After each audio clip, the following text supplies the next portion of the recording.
皆さんこんにちは。こんにちは。僕たちは食べるために生きている寺田夫婦です。食べるために生きています。日本一周中にたくさんのグルメ、楽しみに旅をしている僕たちですが、はい。今回は神奈川県の横浜横須賀グルメを食べていきたいと思っています。はい。ただ、うん問題点が結構あります。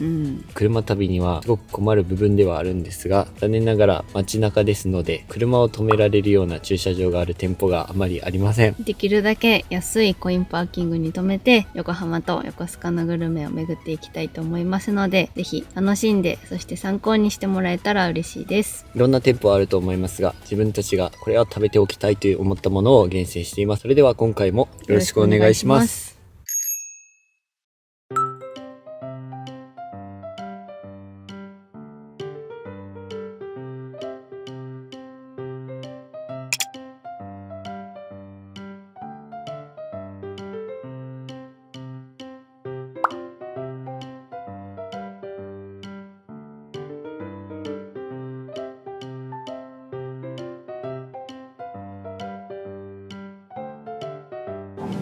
横浜はですね、牛鍋の発祥ということで、簡単に言えばすき焼きです。今回やってきたこちらの新井屋さんでは、平日のランチがお得に食べられるということで、結構いいお値段がするのをお得に食べられるランチを食べに来ました。牛鍋は横浜港の開港とともに服飾文化が入ってきた時にできたもので発祥になるみたいです。牛鍋は最初から割り下を入れて、その中に牛肉を入れるっていうことみたい。違いとしてはそれぐらいで、あとは同じっていうことみたいです。とても素敵なお店で、このままである2階席。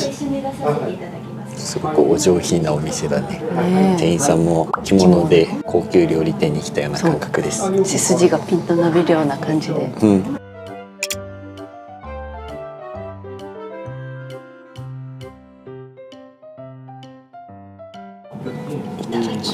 いただきます。すごいいい香りがしてます。もうすでに調理されてるものを持ってきてくださいました。熱々の鉄板に乗ってます。どこのお肉かまでは聞かなかったけど、下の受付のところに宮城の仙台の牛って書いてたような気がするんだよね。なんだ。だからそれかもしれないし。でランチは普通盛り、大盛り、ご飯の量を選べるみたいで。いただきます。すき焼きだ。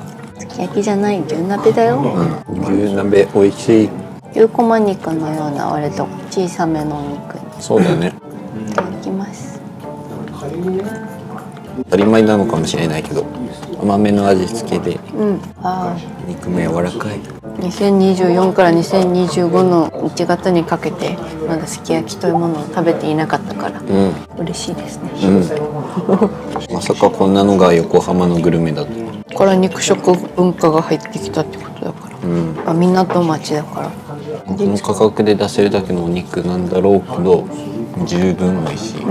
店舗は何店舗かあっていいなーってちょっと思ってたから、ランチがあるなんてと思ってこちらを。やっぱ基本的に1万前後やろ、他のところ。だよね、いいお肉で食べると余計にそうだろうしね。具材は豆腐、ネギ、白滝、お肉というシンプルな組み合わせですね。あとインゲンか。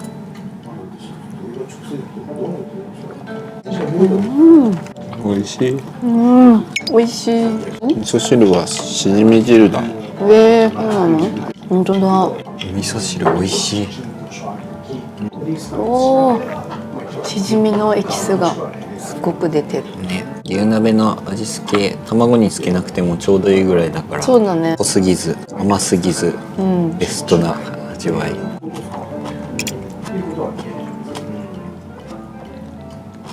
いいね、ご飯にバウンドさせて食べる幸せです。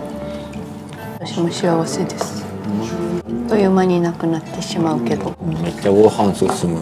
もも肉とか肩肉のでっかいやつじゃなくても美味しいわ。すごい一枚を大きく頬張るのも幸せだけど、あっという間なくなっちゃう儚さはあるから、これの方がちょこちょこ食べれるのがいいかな。だよね。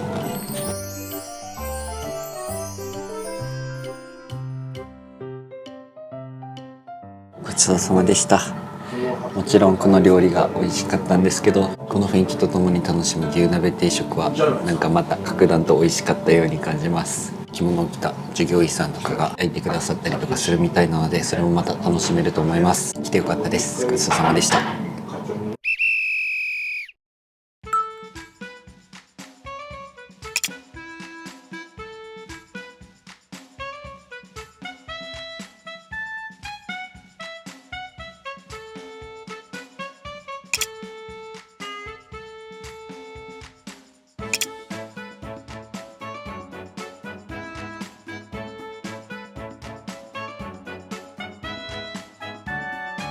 いただきます。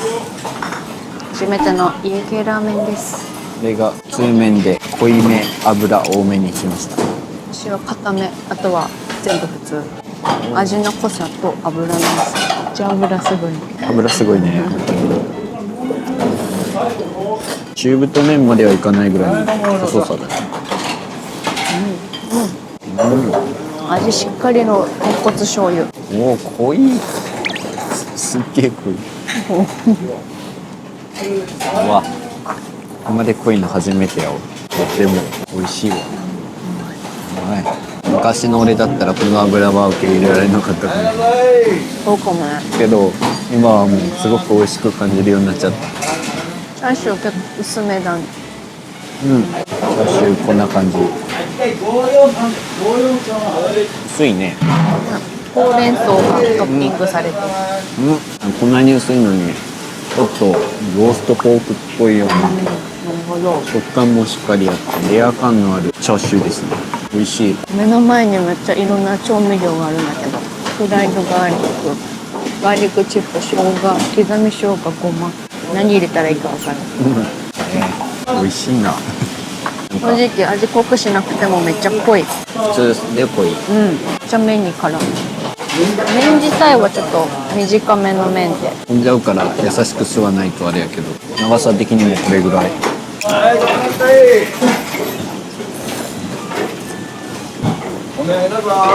っと濃さの違いを確認してみて。全然違うよ。めっちゃパンチが効くよ。すごい。もう驚くけど美味しいんだよ、濃いのに。こんなの毎日のように食べてたらもう血管詰まるってんじゃないかってぐらいの味。じゃあ煮卵半分で。ありがとう。いいのしょっちゅう食べるには良くないけど、たまに食べるのありです。食べたくなります。これは俺たちは15分も経たずに入れたんですけど、多い時には4時間もつって帰ってたから。やばいね。今もつね。このチャーシューだけ焼き鳥屋さんに来たのかなっていうような。レア感あるよ。レア感もあるし、香ばしい。なんか混ぜると下から醤油の色が出てくる。でも油の海だもん。ね透明じゃん、よくのスープ。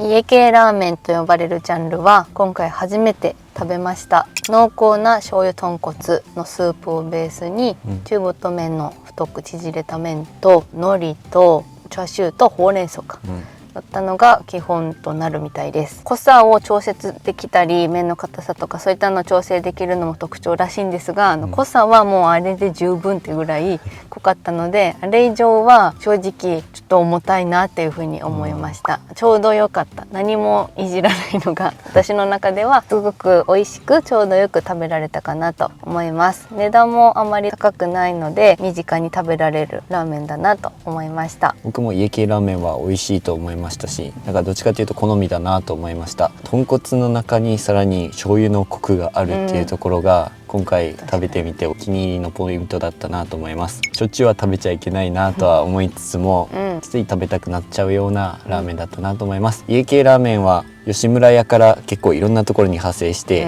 いろんな店舗が出てるみたいで、家系ラーメンの代表と言われる、ここは行かないといけないと言われる、もう聖地みたいなところのお店に行ってきたところだったので、他の家系も俺は食べたいなって思うぐらいのラーメンだったなと思います。また新しいラーメンを食べることができてよかったです。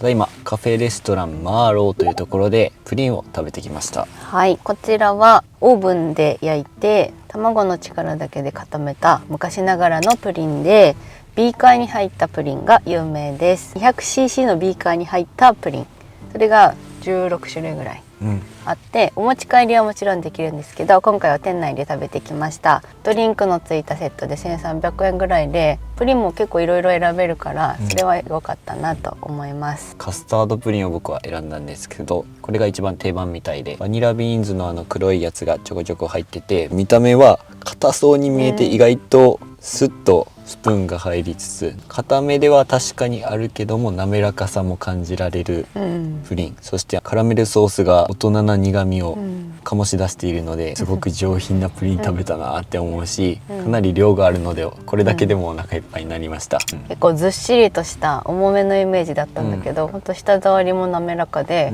割とペロッと食べられるようなプリンでした。煮詰めたいちごが乗っているプリンを食べたんですけど、カラメルソースと甘酸っぱいベリーのソースがすごく相性抜群で、小さめではあったけどしっかりお腹いっぱいになりました。こちらプリンを売りにはしているんですけど、なんといっても店内の中すごくおしゃれで本格的なフランス料理店のお店だったみたいです。ランチのコースがすごく美味しそうで、ぜひパスタとかも食べてみたいなって思いました。海が目の前に広がっているのがすごく素敵で、夕日の時間帯は特に綺麗だろうなっていう風に思いました。それなりの値段はしますけど、人に贈るものとしても自分でちょっと贅沢に食べるとしてもすごくいいプリンじゃないかなと思います。量が食べたい人にはとっておきのプリンかなと思ったし、ビーカーをお持ち帰りできるのもいいかなって思って、ビーカー目当てにね、買いに来てもいいかなって思いました。美味しかったです。美味しかったです。ごちそうさまでした。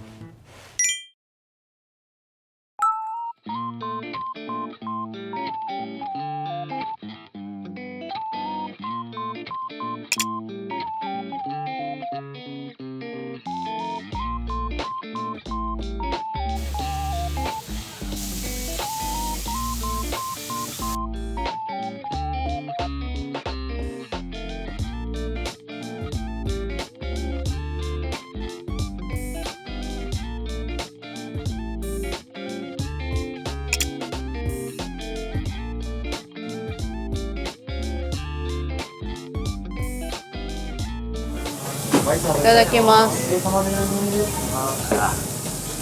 網の大きな口でも入りきらないけど、すごい。ここまでアメリカのハンバーガーは初めてだから、すごい肉食ってるハンバーガーで気をつけた方がいいよ、顎関節症の人とか。パティにしっかり塩気がついてるから、ケチャップ、マスタードお好みでつけるぐらいでちょうどいい。本当だ。かなり塩気があって肉分厚い。肉でかすぎ。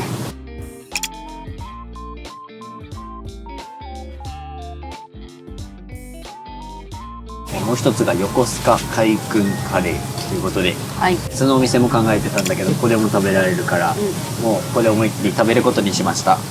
ルーが割と少なめで、ポテトチップスを砕いてカレーの中に入れて食べるんだって。早速ですがいただきます。ハンバーガーをこれは。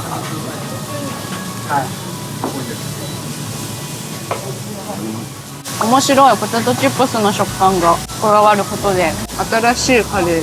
筋肉かな、結構しっかりしたお肉が入ってて、お店の雰囲気もアメリカンだから、こういったところで食べるのは初めてですね。お店で食べるのは、楽しいよね。普通のカレーと違う。あまり何も変わらないカレーだけど、レチ入れるのは面白いと思った。これレギュラーだからレタスとハンバーグしか中挟まってないんですけど、ベーコンつけたりとかチーズ入れたりとかっていうのをするとより楽しめるんじゃないかなと思います。カレー自体は割と甘いんだな。甘さがあった。辛くない。このバンズも美味しい。ふわふわ。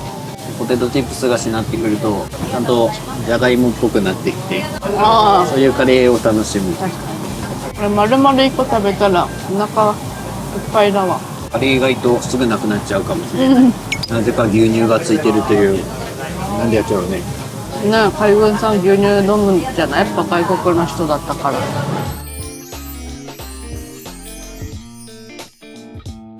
ごちそうさまでした。お腹いっぱいすぎます。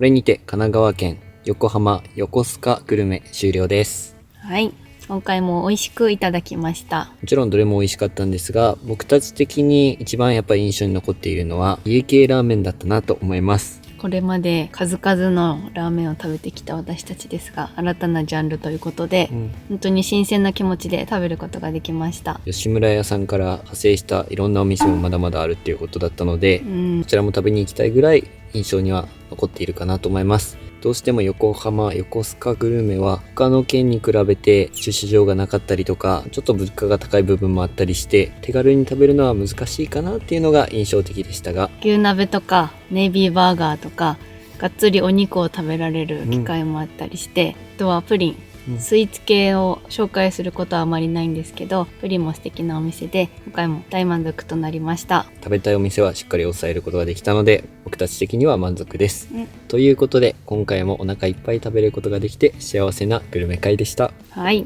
僕たちのチャンネルがいいなと思った方はチャンネル登録と高評価よろしくお願いします。今回も最後までご視聴いただきありがとうございました。寺田夫婦でした。さよなら。さようなら。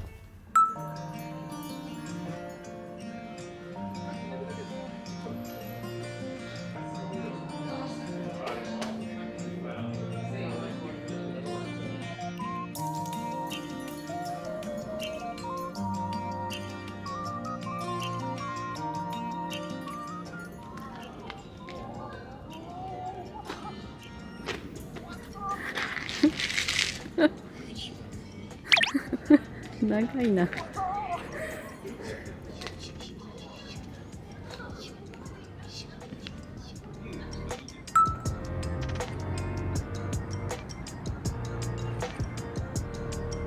めっちゃ綺麗。綺麗ね。ちゃんと時間が書いてあるんだね。右端のゲンさん、ガッキー、どこにいるんですか？東京です。東京にいます。アパホテルがすごい主張してるな。確かに。赤レンガなんか雰囲気いいな。いいね、ライトアップが。ブルーライト横浜って曲あるよね。いや、俺初めて聞いたよ。ブルーライト横浜とかある？あるよ。昭和歌謡曲とかであるでしょ。そんなのあるんだ。俺は知らない。世代の違いか。世代の違いか。やっぱ亜美は年だもんな。ブルーライト横浜の曲知らないなんて。俺まだ若いからな。